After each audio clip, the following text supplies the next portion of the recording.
Hi, I'm Natalie Jill, fat loss expert turned high performance coach. When odds are stacked against us, how do we shift and create everything from nothing? How do we level up when we aren't feeling it yet or we've had a big setback? On this podcast, I'll be talking to some of the most inspiring and courageous men and women on this planet who at their worst learned how to achieve success greater than they ever dreamed possible, leveling up and creating everything from nothing. At age 3, Anthony Trucks was given by his birth mom, the only mom he knew, to foster care. He was scared, confused, and forced into a very unfamiliar world at just the toddler age of 3. Now, Anthony spent the majority of his life fighting to find out exactly who he is and what he's meant to do while he's here. Thanks to a super loving foster family that came into his life at age 6 and ultimately ended up adopting him later, he was able to pursue his passion, the NFL. Now, Anthony rocked football, but still battled and then overcame countless challenges to, as he says, make shift happen. Anthony went on to be NBC's American Ninja Warrior and now a serial entrepreneur with one serious superpower, the power to know his identity and navigate life's shifts, good and bad, with grace and optimism to make success his second nature.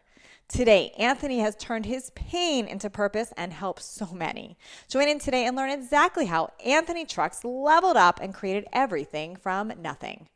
Today, I'm excited to talk to Anthony Trucks. Now, his claim to fame is sort of former NFL, Ninja Warrior. He's got the resume of all the things. But what he does today is he helps people operate at their highest level to elevate their life, their business, all the things.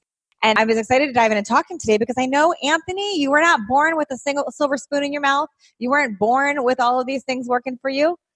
Tell us who you were and what you were coming from.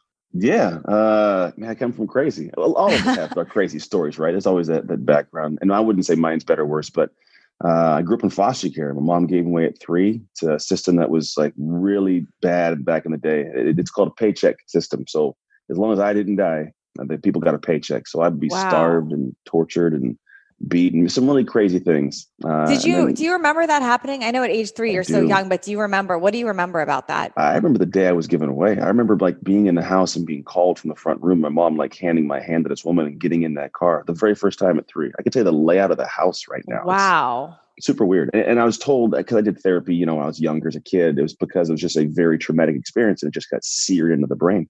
So all of it. As that 3-year-old, remembering back to that, like, did you just, were you remembering being scared? Were you remember being questioning? Yeah. What was going through your mind? Like, very scared. Very scared because you don't know what's going on. I mean, anytime you're unaware or unclear or something's odd, we get scared. Even as adults now, if it's odd, like, am I safe? And so even as a kid, the only problem as a kid, you can't verbalize or communicate. You can cry or you can yell, but you don't know. And it's even worse is like, the person you trust, your own mom, right? The only person is the one doing it. So like, who do you run to? And then you're placed with people who don't treat you well and you can't talk to them. And it's a very, very weird sense of complete lack of stability or sense of security anywhere. Gosh, so talk to me about that, because I would imagine that could really put your life in a lot of different directions. I would imagine that what you go through in the foster care could set you up to really not be winning in life, or it could set you up to view it as stuff that happened for you and that in your case, you've really thrived. But tell me what that was like and how you didn't go down that spiral, or maybe you did for some time.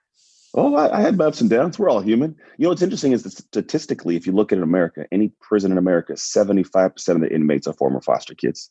I didn't know that. Nuts, 75%? Right? You said 75% former foster kids.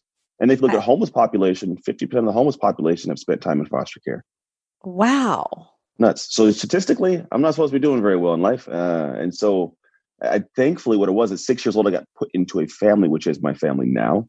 Unique thing is I'm the only Black person in an all-white family. So I have some weird identity issues. And if you haven't noticed, like, my identity has always been this one thing I've been navigating, which is really the base of work I do. It's just people don't quite yet grasp identity. So it's nothing I lead with, we'll call it, but operating is really what it is. Our identity helps us operate. So fast forward, I go through, a bunch of turmoil in this family. I was in a system still for another 8 more years of like not knowing where I was going to go to sleep at night. because you can always be picked up and taken to a new house, literally in the blink of an eye in the foster care system. So 14 got adopted. I was, in this new family and got a chance to play football, which was this thing that nobody else cared about as much as me. But like, it was the first chance I get to do something that I wanted to do, could never play before. So back up a minute. You said at age 6, you got put into a family that's now your family that you recognize. Yeah. Were those the ones that adopted you later? Yes. 8 years later, 5th home. Yeah. They finally adopted me. What was it about them? What was special about them that made them, it sounds like maybe they cared. What was the difference there? I had a mom who loved me like crazy. She loved me past the sense of logic, to be honest. And it wasn't like that I wanted to be there. It's just like I wanted to be there and they wanted me there, essentially. It was just a kind of a duality there. And so you're in this place where for the first time, like my first foster dad in that house used to beat me. He was a drunk, used to beat my mom, crazy. But eventually she remarried and, had a different dad and life got better. And so really what it was we were really, really poor. Like legitimately, like I used to get clothes out of, garbage bags that we got from Goodwill's donations that were so This is at the first home at age 3 or the one? No, this is the current home. The current home. Okay. Age 6. Got it. Okay. Yeah. Even then, like we didn't have much. I've grown up in weird poverty, like all my life and just in different houses. I get different variations of weird poverty. Yeah. It's the odd part. Gave me a whole different perspective though, but they loved me, man. That was the thing. They loved. And when was that the first time you sensed that love? Is that the first time that you knew that? Yeah, really was. And it was scary.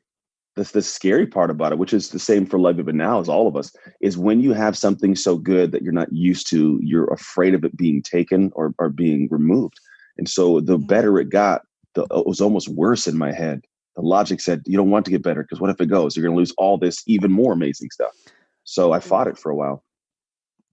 Wow. It's really, I think I'm definitely shocked at even hearing some of the statistics. I feel super naive and if I'm shocked about it, I think a lot of people probably are that we don't know that about the foster care system and how and especially if you're saying 75% of inmates and 50% of homeless came from foster care, obviously it's a broken system.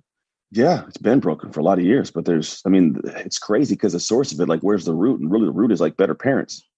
What it is, but nobody, and even now that we'll take that away, it's like the system in of itself. It's like there's not enough good people. They need homes. There's group home. It's just there's a lot of people doing some good things, but it's just it's kind of like trying to empty the ocean with a cup. So what was it that made this one family that was loving and unique? What made them switch over from fostering to choosing to adopt? And were you unique in that, or did they do that with other children? No, I think they had one foster kid before me. That's what I was told. And I think it was just something my mom wanted to do. She wanted to, foster. And then I think there was a decision at some point prior to me being adopted that I would be adopted, but my biological mom was still in the picture and was not letting it happen. She's very weird. She's got some mental things going on. So she at one point used to blame them for why I was in foster care, even though they had no idea who I was years before. Like she's all there. So your biological mom, your birth mom, had given you up in the foster care, but she was still in the picture. So you were still seeing her. So that must have been very confusing as a kid. It was interesting because it's what's called parental rights. It's why I couldn't play sports. And she's supposed to come see me, but she never would come see me. So we had these visitations in a town called Martinez, and I had 3 siblings, still do, obviously. And we would all go. They had different dad. I have the only one the same with my one dad. They have the same dad, all 3 of them. So visitations would be a lot of me sitting there watching them play with their dad, my mom not being there. Oh, wow. And then she wouldn't show up for months and months and years. And every single time she would call at the end of the night and say, hey, Anthony, sorry, I couldn't make it. Make up some crazy story about she started Apple when she was in space, nuts things. And she'd say, wait by the window, pack a bag. I'm going to pick you up at 8:00. And the 8:00 would be there. I'd be sitting with a bag. And by 9:30, I'm crying myself to sleep. And every night that this happened, I would wet the bed up until like 13, 14 years old. Really now, weird. how did your mom now, who was your foster mom at the time, help you through that? Or what did she do to help with that? It was always just, comedy was always a good thing in our household, man. It was always like she like wasn't a comedian, but always just made jokes out of it, or she was always just there as an arm. Obviously, I wasn't a kid that she babied, right? I was still one of the kids, still got in trouble, right? But in these moments, she showed up as the mom I needed, and it took a while to finally let her love me. The weird thing is, even in these situations, the reason I want to go with my real mom is like that's the thing you want, but even as adults, we don't realize sometimes the person you want is not the person you need. And is in that situation, not realizing it. But how has that affected you? And I want to get into how you got into the NFL and all of that. I'm going to come back to that, but I have so many questions right here. How how do you get through life with that? Because I would imagine you kind of, our parents are the ones that we're supposed to be depending on. Yeah. That's supposed to be the unconditional love. So when you're being tested with that, with obviously your biological mom, it sounds like she had some mental illness too. You're trying to navigate that and just be loved by her. How does that affect you in life? Every way. I mean, every which way it does. The unfortunate thing is it's like programming for us, but we're not aware of the programming being in place. So we're running this weird program that has a crappy output. That's why so many people end up in these bad places who come from my experience. I guess the best way to say it is that at some point in time, whether it's my mom or just me going through different levels of life, I became aware of the programming, and then I chose to make adjustments. So it's not that's that I'm really, perfect, that's really, really, really advanced of you. So, because I do believe that unconditional, that subconscious programming plays a big role in our life. How did you become aware of it? Did somebody tell it to you? Were you in a class? Like how did that get to you? Was it religion? What? No, you know what it was? It was, I was in a class, but not a class, but I was in the English class, 15 years old. I'd gone through some craziness, in terms of that. My mom had been diagnosed with MS. We were doing a lot in the family. Your adoptive mom, your mom, your family now. Okay. Yeah. Football wise, like I hadn't done very well, but I love this thing. We all try something and we suck at it. We run away from it, even though we still love it. And so this girl's in class and she's talking to somebody else and she says to this girl, hey, well, and she has no idea I'm listening, by the way. I'm just like sleeping in the back of the class, checked out, about to fail out of class. She says, well, the reason I'm so bad is because I'm in foster care. And it wasn't that it was a powerful statement in and of itself, but when you have an excuse that you're about to let run your life and you hear somebody say it out loud and you hear how stupid it sounds, it changes some things. She was saying it about her or about you? About herself to somebody else. Got it. So you were able to separate from it thinking, wow, she's using this as her victim story. And weird programming. Did you decide right then that was not going to be your victim story? No, I went home. Here's the thing, it stuck with me for a while. So I went home that day. And I remember the whole day. I'm like, that just sounds super weird. Like it's like, I want to be a bad guy all my life because that happened. I had no control. And I went home at 15 years old and I did that night, looked myself in my pupils in the mirror in my room. I was like, you're going to be great, Aunt. And it was the moment that I started deciding how I was going to start living in a different way from a program that didn't exist. Like, it was just like, I'm going to do whatever that kind of person does. So advanced for 15, really. You know what it is when those systems, and I've asked these questions of other foster kids, if you meet us, we are either one or two things. One, we're really, really bad criminals, but good at the same time, like bad criminals. Like you're a smart criminal. Yeah. Because what happens is at a young age, my brain comes on to survival and security, and I'm analyzing people. And so like I did brain scans with Dr. Amen at one point, like maybe 2 or 3 years ago. I did that too. Yeah. So there's a point where you do like the face recognition and like the emotional gauging of different faces. Yeah. And I scored like a 9 out of 10, as opposed to like most people are like between 4 and like 6. He says a 9 is not very normal at all. And he attributes it to, as a kid, having to look at people and determine, is this person going to beat me, starve me, hurt me? And I had to start understanding people's perspectives. And so like there are assets to it. There's tools, but there's ways that I'm able to just do things differently, surely because of the craziness I experienced. That's so incredible. Do you know much about your biological dad? I do. I found him when I was 21. There's a football behind me. So fast forward to college, I ended up getting to college on a scholarship, a whole other journey in of itself. But then my high school sweetheart went to college with me. And my real mom and my grandma moved like 2 hours north of me in Oregon. I went to Eugene, Oregon, college and University of Oregon. Anyway, so I begged my grandma to get my dad's real name because the birth certificate says a different name than what makes sense. My mom's white. Birth certificate had a white guy's name, O'Byrne, but I'm black. I'm like, there's something off. So my grandma finally. So your birth mom was white too. So your birth mom and your family that raised you was white. Okay. Yep, so I'm going to ask you about that in a minute. Okay. Good. Yeah, you got a lot of stuff happening. Okay. I got a lot of crazy. And then I found my dad. His last name's Asaibovo. He lived in Marietta, Georgia. My first collegiate start after I won the position to start. My sophomore year took place in Mississippi State. And so I went to Mississippi State, played my first collegiate start on national television, got a game ball, and met my dad all on the same day. So wow. No, what did your dad know you had? Did he know about you? When I first talked to him, he had no idea. It's like, I had no idea you existed. I'm so sorry. Fast forward 9 years before he passed away, at like 50-ish, he told me, hey, I have to let you know I did know the entire time. Whoa. Yeah, wow. I guess it was just so painful for him what he had let happen. He had to create a story. He buried it till his end days, man. He buried it till his final days. Now, was your biological dad a smart man? Was he athletic? I'm just trying to figure out where you got some of this. Yeah, I don't know. He's a first generation Nigerian. I am. He's straight from Nigeria. He was a shorter guy. He wasn't an athlete. Although my siblings, I have two other half siblings, they were athletes, Georgia Tech and another small school for football, my other brother. And yeah, no, just not athletes. And he doesn't, I mean, I look kind of like him, but you can tell I'm mixed with him. But looking at me, you wouldn't think I'm half white. Yeah. Yeah. What did that do to you, finding out that that was kind of built on a lie? Like, here you finally form this relationship. You're thinking, okay, I Mhm. get it. He didn't know about me, but now he's telling me he did. What did that do to your identity? You know, it's interesting. At this time, when I found out, there was a lot going on in my life at the moment. Like my wife, I'd been with three kids, had an affair, we were divorced. You know, I dealt with my biological mom years before.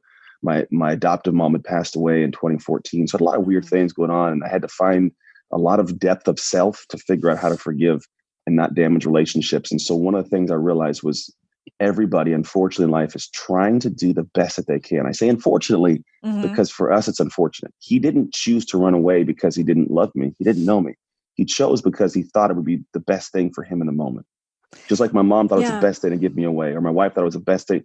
And they did these things for them. And unfortunately, Mm-hmm. it affected me. So at the moment, I was like, man, that's if I go into his shoes and the heart that he has to deal with that, there's a sense of like pity for the weight that that carried on his life his entire time. So I didn't have any desire to stack on more weight and just kind of like, all right, man, I'm glad you told me. I appreciate that you let that Mm. off. And like, I'm not gonna let you go into your deathbed having to feel like I hate you. And I don't hate him. It just sucks. But it's not like it's their fault, but it's also not their fault. It's weird. Anthony, you seem so wise. Like, this is like the what you've concluded from what you've been through in this early part of your life. Like, that could have destroyed you. You could have been a drug addict. You could have been Mhm. the criminal. You could have been the homeless person. There could have been so much that went wrong. But you seem so wise. What do you attribute that to? I always want the next moments of my life to be great ones. At this point in my life, man, these things happen in life, and I think people never stop and look at them. They just operate out of them as opposed to Mm-hmm. understand them. So I've always tried to figure out like why is this going on? And so when I say I want the next moments of my life to be great, if I take something from this moment and just let it run on its own path, Mm-hmm. it's like a car running downhill, you know, with no e-brake. And what happens, we start damaging everything else down the hill. We start taking out other cars, other people, you know, we start, you know, damaging different stuff. And so for me, it's like, I want that next moment to be great. The only way the next one's great is if I figure out this moment and navigate this one so it doesn't trickle into that one. And so for me, like now, I look at life as like these things happen. And yes, some people do some crazy, heinous things. But if I want my life to be good, I can't be holding on to these things that don't make the next level of my life good. So it's just a perception Mm-hmm. and a perspective to make a real active choice of how I'm going to live the next moments. Were you ever tempted to go into the numbing out mode? Like, were you ever tempted to Oh turn to hell yeah. drugs or alcohol? And tell me about Mhm. that. So whenever, I mean, so I got out of the NFL. I tore my shoulder playing with the Steelers against the Eagles. Come home, high school sweetheart. We're married, have a kid already. We had a kid at 20 years old. The same month or year that I Mm-hmm. had met my dad, I was a dad. And then I get to this point where I'm running this gym. Now, granted, I lost my career in the NFL, so I had no idea who I was. Massive identity crisis. Mm-hmm. I'm trying to figure out a way to build Anthony back up. So I pour everything into a gym, my degrees in kinesiology, and then I'm now neglecting my wife. We have now two more kids. And what ends up happening is, you know, fast forward, I want to say 9 months into my gym, I'm gone 6 a.m. to 10 p.m. My wife has no husband and she has two kids, twins. She's going crazy. I'm making excuses. I got to be here and provide for the family. But I mean, I'm in provide for the family. I'm like going broke over there. Mm-hmm. So it's to a point where I'm on a trip in Hawaii for like some maybe timeshare we had. And like I find Mm-hmm. out my wife's having an affair.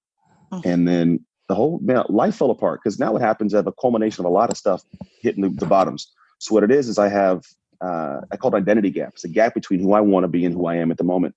And who I was at the moment was a guy who now lost his identity in football. His gym was failing. His marriage had fallen apart. The family fell apart because I felt like I was doing to my kids what was done to me. Like dad's not going Yeah. to be in the house anymore. And Uh-huh. I'm out of shape. I'm in the worst shape of my life from Okay. stress, but I own a gym, right? It's just odd. And so I was just for like probably a good 2 months, I was in a haze dealing with this, like my wife and having to go to a gym and be happy when I had no happy to give. So I'm Mm. pulling from nowhere to give to my clients. And so like, I'm just drained beyond drain. I went to this UFC fight on a Saturday night one time and I'm watching this fight with my buddies. And I was told that I walk in, sit in the chair for 3 hours. I didn't speak, didn't talk, didn't move, stared at the screen, then got up and walked out. On the way out, my best friend follows me out and he says, man, there's something off. And I don't know if you grasp this or what's going on. He's like, but dude, this is your reality. And it was some simple words that just landed on my chest like a sledgehammer. And then the thing is, the brain can't always distinguish between emotional and physical pain. And so I felt a pain I could not stop. Tears couldn't stop rolling. I started the car, drove off, and I sent a text to my friends and family. And I said, please tell my kids who their father was. Wow. The only thing I could think of. Like, I was like, I went out looking for rat poison. Now, granted, it's like, 10 o'clock at night. So thankfully, no stores were open. I ended up parking a car, and like the pain, the wave of it kind of went past, and I kind of got my head back, and whole long journey from there. But like, yeah, I've been to those bottoms. You were in the darkness. You were in the total darkness. Complete gap between who I wanted to be and who I was at the moment. So Anthony, but you didn't turn to drugs. And I guess that's where I keep, because I've heard similar stories to you so many times, and it turned into an addict. Yeah. How did you surpass that? How did that not happen? I think there's two parts of it. One is I don't like the taste of beer. When I was in college, I might have got drunk like 4 or 5 times. Like alcohol, it's weird to me. And I absolutely hate not being in control of my brain. Wow. I just don't I have a desire to like, when I can't think or focus, it drives me crazy. So I didn't turn to drugs because I would have lost control. And I don't like that. What a gift that you really were able to escape that, because that could have gone down that road really fast. And no one would have, it's like no one would have blamed you. Like it would have made sense. Yeah. People, I mean, there was a point in time when I did I would go home in the middle of the day and have like 3 or 4 beers, just like have a blue moon. I was like, but like, I didn't really like it. It was just like, I could throw a whole bunch of orange juice in it. I was like, I'll just do this. But I was like, I was still functional enough to go to work, and train clients in the evening and be like, be healthy. I just drank 4 beers. Yeah. So it was a different world, but then the drug thing never was, it actually scares me. So because my degree's in kinesiology, I have an understanding of like the chemicals in a process. And for me, it's like, I don't want to mess the chemicals in my brain up and mess up Anthony. And I still have these kids I love. Like, I love my kids to death. Like I didn't, even though this all happened, there's this weird thought of like, my wife and I got divorced and there was, people were partying, hanging out and doing our things on our separate things. Right. But I was actually, the 2 of us, the one who was more stable in terms of like, I didn't party and have, people at the house and get drunk. Like I wanted my kids to still have like a solid parent, because I did not want them to experience anything remotely close to what I had growing up. Yeah, no, I get that. Talk to me about the identity of being a Black male, but having a biological white mom, and then being raised in a family that's white. Like, what did you identify as, and how did that play a role in your life? Well, what's interesting is we identify as what people would identify us as. So I was a Black kid. I did have some weird aspects, because not only was I not the blood in that family, right? And they didn't treat me differently, but you still had that thought. Yeah. And also, like, you go places. I was in an area that wasn't very diverse at the time. Like, I go to a restaurant and there's 8 of us, like table for 7. Like, no, little Black kids with us. It's like, so you have this sense of not belonging. And there's also a skewed perspective of how society views a lot of in my head right now, of how the society views like racial stuff. I don't have the same, I guess, inset connotations that are negative towards the white community or towards the Black community or whatever it is. So I get into conversations and I didn't have growing up a massive issue because I just dealt with it. My mom was really good at making it funny and inclusive.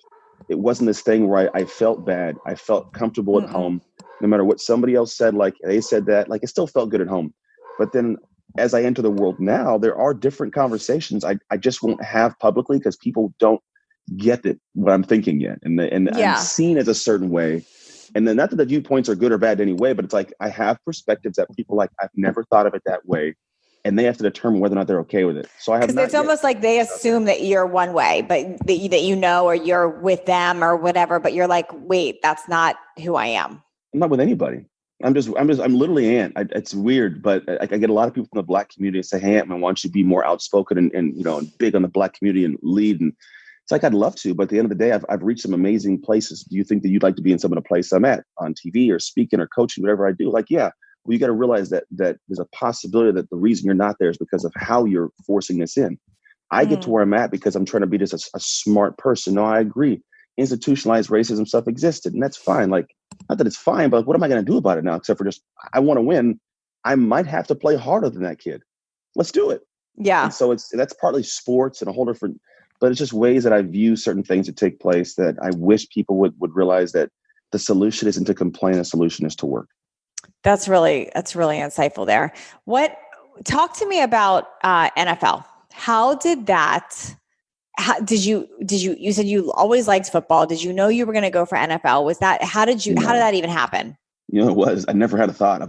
Everything for me is a bonus round, man. When I was a kid, I was like, I just want to eat food, and I just want to play sports. And I didn't even think about going to college till like my senior year of college. I didn't think about NFL until like my senior year in the NFL, right? It wasn't a thought. What it always was me just trying to find out, hey, what's the next cool thing I can do? And I literally look at it like it's bonus rounds. Like you ever played Mario or like Sonic the Hedgehog?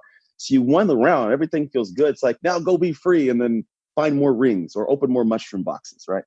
So at this level of my life, I'm like, man, I was able to do some really cool stuff, but like I'm in the bonus rounds now. Like, what else can I create? Can I do? Can I open? Who else can I bring as player number 2 along this journey? They can experience some cool stuff. It's like I have a different view. And what NFL taught me was the NFL stands for not for long. You may have this dream that you get to, and it's not going to last for long. So you better squeeze every drip drop out of it. And when you do have that thing end, life didn't end. I think identity-wise, I look at it like people as trees. And what we create and produce, it's like we have the fruit of the tree. We have this amazing job or this marriage or had the NFL identity. And when the fruit falls off the tree and shrivels and dies, we believe we're the fruit and we shriveled and died. So we tuck away. I did that when I drove off that night. But I never got to the point of realizing later on until like recent years, a few years ago, that like, I'm the tree. I made that fruit. Yeah, the fruit fell off. But if I water the roots and I provide more nutrients, I can produce more fruit. Yeah. And when people get that kind of just the realization of like, oh, wow, yeah, if I lost a job, well, I got the job in the first place. Can I get another job like that or a better job? Or, and so my perspective is action oriented of like, I don't want to sit there and be the dead fruit because the dead fruit can't do anything. I want to be the tree. Yeah. And you're definitely, it seems like from day one, you've not been somebody to take on victim mentality. So you really operate from responsible and what you can create and how you can put a spin on things. That's what I'm hearing a lot of. Well, it has to, and I don't get me wrong. I did have the moments where I was helpless. And I think what happens when we think we have no control, we feel helpless, and helpless sucks. Helpless is why we dig ourselves in the holes. Because if I think like for my relationship, if I assume that no matter what I do in a relationship, I'm always going to get cheated on again, why give effort in a relationship? What's the point? So I had to have a realization at one point of like, all right, my wife made a crappy decision. But it took 2 people to get her to a point where she felt she had to make a decision. So within this area of helplessness, I found like, oh, damn, I did have some power. I had some control. And it comes with pain. Like the true power that will change your life, it comes with some pain of acceptance of like, I wasn't the greatest. And so for me, it's like when I realized that there's areas that I do have control, when I felt helpless, I can now have hope where I didn't have it before. Makes sense. So knowing that and I'm going to transition in a minute to like what you do now and how that even, how that came about. Actually, I want to ask you about Ninja Warrior too, but you being successful right now, like in the top % of what people would consider successful and looking so grounded and everything, how do you parent your kids? Knowing that like you got to where you are because of all the things that you went through, because they have a very different life than you. Do you ever have that conversation? And do we talk to me about that? Were you in my house this morning? No. It's a daily conversation. I just had this conversation with my best friend like 30 minutes ago. The unique thing is I want my kids to be able to not have the same struggles as I had, yet they need the right struggles so they can have the same success I've had. Yeah. And too many people think that if I give them these things, then they're going to be happy and they'll appreciate it. And they don't appreciate it. Appreciation comes from sacrifice. And so like perfect example, my son 3 weeks ago went on a trip to Idaho to run a track meet with his high school.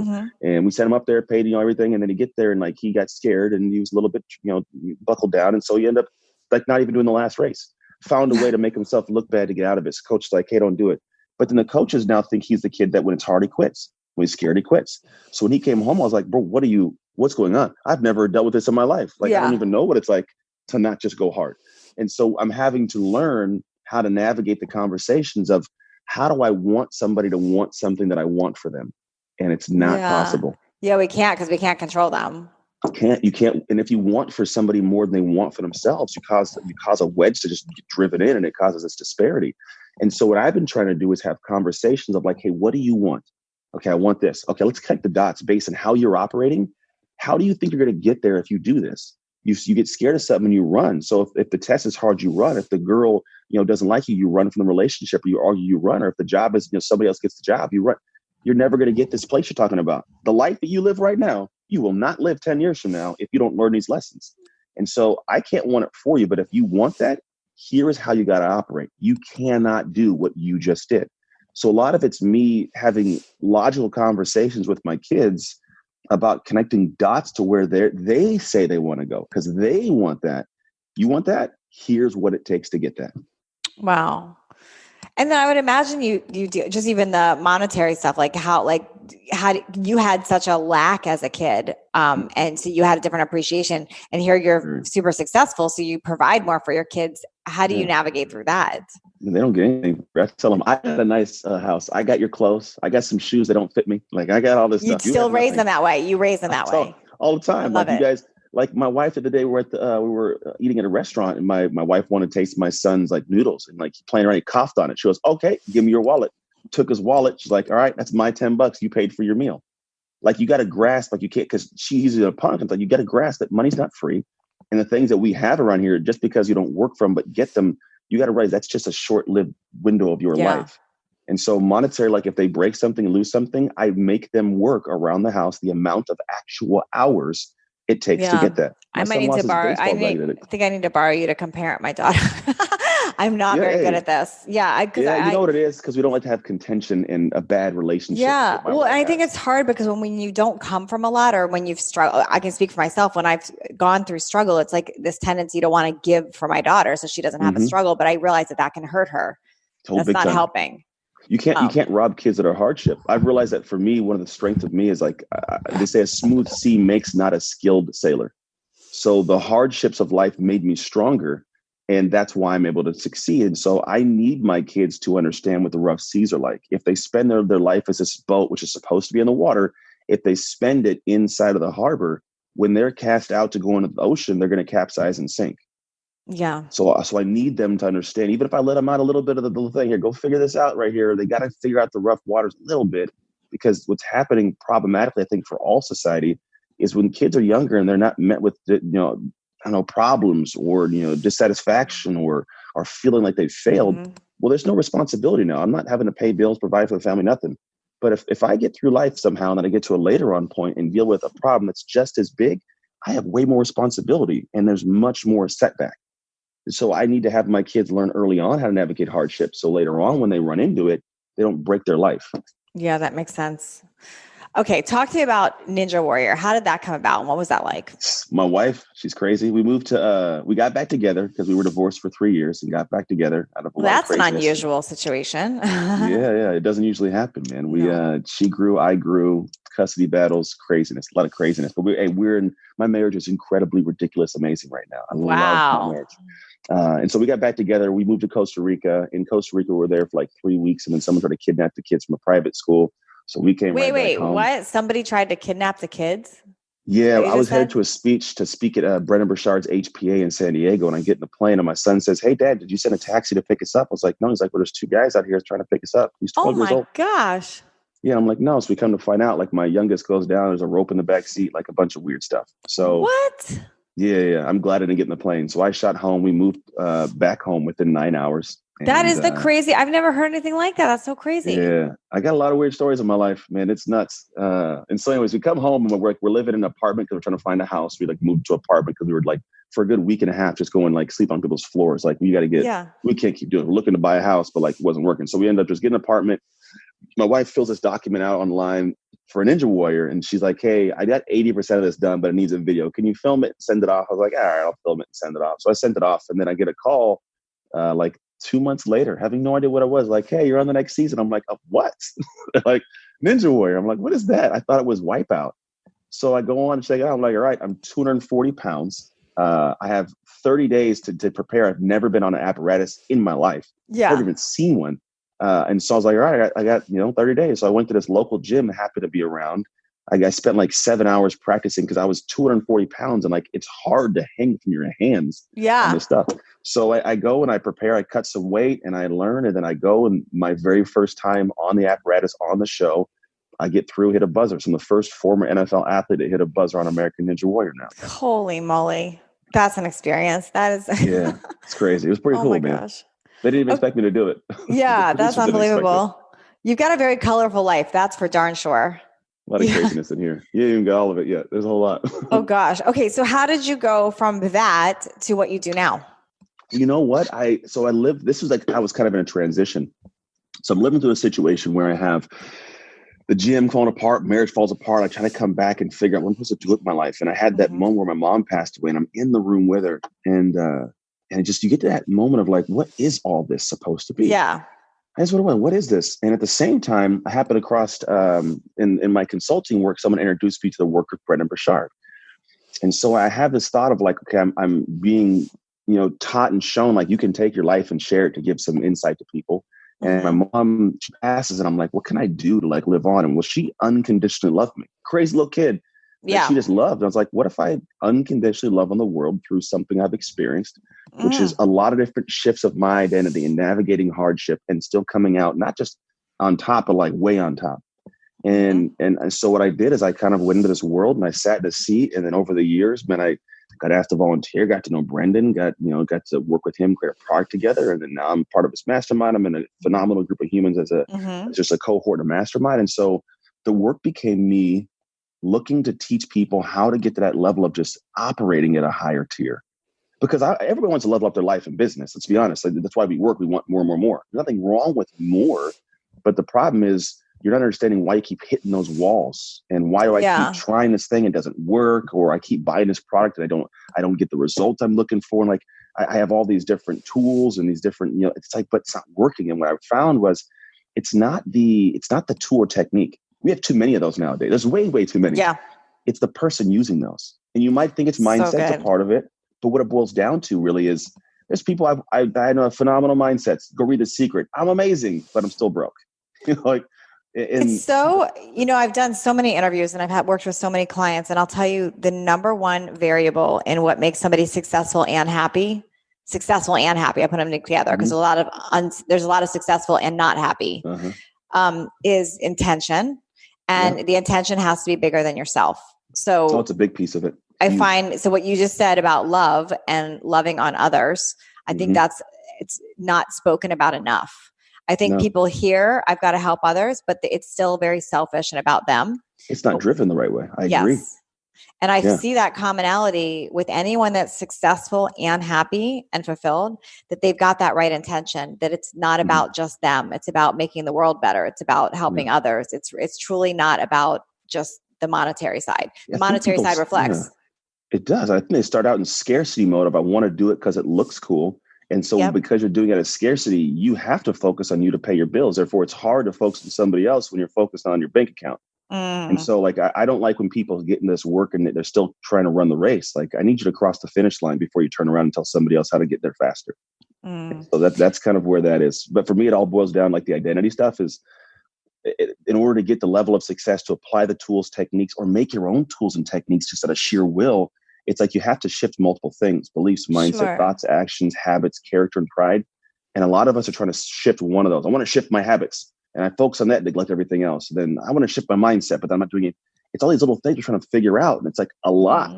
So it's like, what's the core root that is like Anthony's expertise? How do I go in and all of them are good when I want to shift them? It's like, I shift the core of who I am at the identity level. And it's not a change, because change is heavy. But 1 degree, like a little minute shift, will change everything in your life.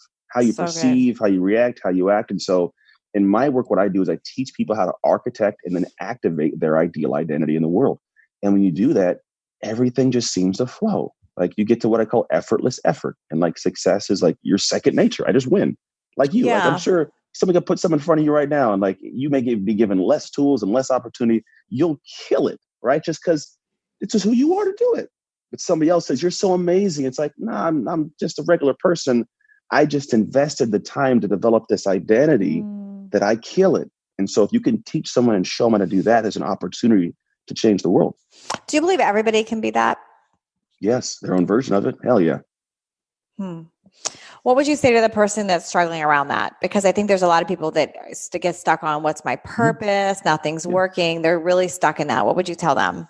Yeah. So you always have this thing. It's going to be what you perceive, you will create. Like if I perceive that I can't do it, eventually it's going to be the truth. You're going to make that story right.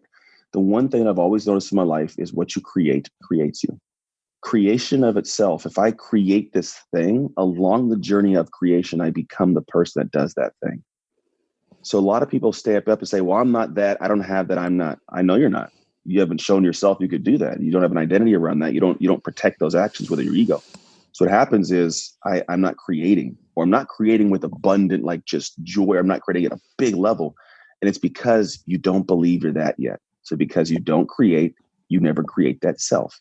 So what I work with people to do is go in and say, let's find out what we're going to create to where if you were to create that, you could say, I'm that. So if I was like, say, I'm the person that creates water bottles. I have no idea how to make a water bottle, but if I went in and I started creating it after my 10,000th water bottle, I'm a water bottle maker, right? Yeah, because you change your thoughts, your actions, and your habits. You literally changed your identity. You did, because you kept creating in the face of hardship. Because every time we step into that arena, we're met with the fact that we suck at it. So like what I do is I don't want to go back to a place that exposes me to what I'm not good at. It hurts. Yeah. So people like, maybe it's a 10 of pain right now, but next time you go in, it's a 9, and then it's an 8, and it's a 7, it's a 6. But when it gets to 0, it doesn't go to 0. It turns to joy. Because what I wasn't good at, I now get to have pride and joy when I do it, because I am good. I can share it, and now I can help more people with it if that's the route you want to go. But the fear is the initial part of it. It starts there, it goes backward, then it flips up to like, oh my gosh, in the beginning I wasn't that guy, but hey, look at how amazing I am at making water bottles. I'm so happy. Yeah. Different feel. So good. So good. Anthony, if someone's listening right now and they're in their own personal rock bottom, so maybe they're struggling with their whole life story, or they just found out their wife's having an affair, or their business, whatever that is to them, if you were to give them some advice right now on how they could start shifting out of that and leveling up, what would you tell them? The first thing is to realize you need to make a shift, because most people will try to accept that it's somebody else's fault or that they're not capable. It's just accept that you got to do it. It's kind of like a car. You ever driven a stick shift car? Yes, terribly, but I've done it. Yeah. You know, like when you're in first gear, you press the gas, like eventually the car's bouncing and like I can't go any faster. I know that well. They're stuck in that first gear. They're given gas, they're given effort, but they haven't got to the point of shifting up. Because when you shift up, you give less energy, but the car accelerates. And so a lot of people, if you're in that place, just realize you're stuck in first gear, and until you realize you have to shift, you'll be stuck there. But when you realize and accept, like, I got to shift, it doesn't mean you're changing yourself. It's just changing your perceptions, your reactions, your actions. It's little minute things that trickle into so much more. And it gives you an opportunity and permission to be better. Until you do that, you never give yourself permission to be better. You just accept what you have as the end result. And that's a sucky place to be. So good. How do people coach with you, or how do they learn more? Because you got some good stuff here.